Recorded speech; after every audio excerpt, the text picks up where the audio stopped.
Today we will be discussing, just watch.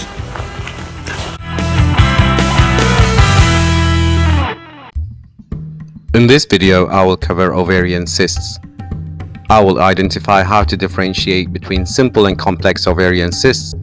I will talk about different aspects of investigations and treatments. If you want to support this channel, please like and subscribe. Don't forget to hit the bell button to be notified when a similar video is posted. Let's get back to it. Generally, a pelvic mass could be a non-gynecological one. For example, diverticular abscess, a pelvic kidney, appendicular abscess, and colon cancer. However, we'll focus on the gynecological ones. And again, gynecological masses can be ovarian in origin, paratubal cyst or hydrosalpinx, a fibroid, or a gynecological cancer. Risk factors for ovarian cancer include age, which is the most important as there is an increased risk after menopause, family history of breast and ovarian cancer, white race, nulliparity, early menarche and late menopause, and endometriosis. When assessing a patient for an ovarian cyst, it's important to obtain a thorough history. Symptoms like bloating and early satiety can indicate ovarian cancer.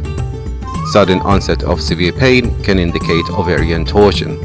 It's also important to obtain any family history about ovarian or breast cancer.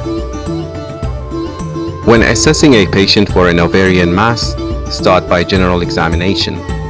Signs of emaciation or abdominal distension indicating ascites could mean the presence of an ovarian cancer.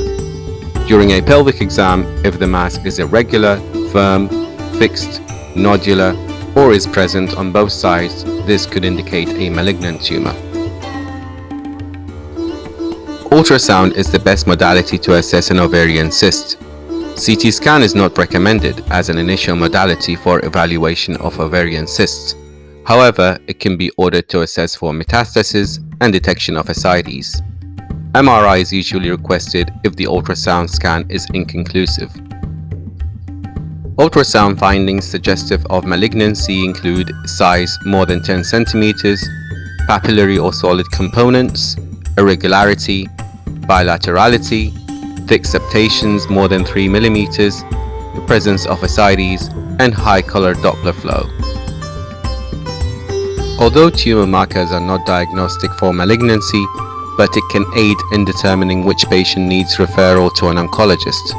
The most common tumor marker used is CA125 for epithelial cancers, but it's important to remember that it can be elevated in other benign conditions, like endometriosis, fibroid, pelvic infections, or even pregnancy.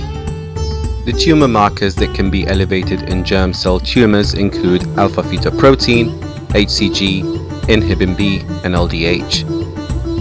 Germ cell tumors usually develop before the age of menopause. Therefore, it's important to order those tumor markers in case of a premenopausal patient who presents with a complex cyst suspicious of malignancy. Management includes referral to an oncologist if malignancy is suspected based on the history and physical, ultrasound findings, tumor markers, and menopausal status. A simple cyst can be managed conservatively if not causing any symptoms by repeating the ultrasound scan in 6 to 8 weeks to ensure resolution. It's important to advise patients about signs of ovarian torsion, which includes sudden severe abdominal pain. If the ovarian cyst contains hair and teeth, this indicates a teratoma, or a homogeneous looking cyst on ultrasound scan indicating endometrioma. Those cysts usually require surgical removal if big or symptomatic. However, it's important to conserve as much ovarian tissue as possible. For videos like this, like and subscribe.